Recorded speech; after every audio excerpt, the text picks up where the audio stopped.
ولی چه کنیم که به هر حال این راهی است که همه خواهیم رفت و باید بریم.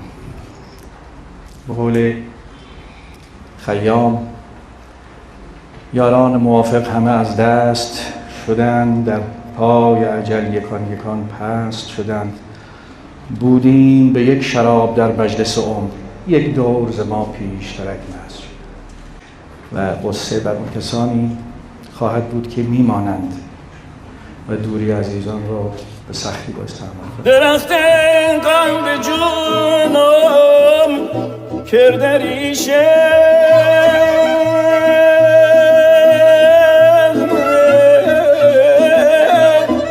به درگاه خدا نالم همیشه، خدا نالم همیشه.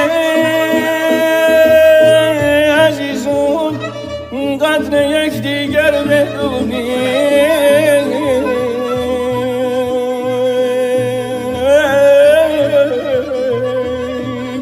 عزیزون قدر یک دیگر بدونیم. اجل سنگ است و آدم مثل شیشه.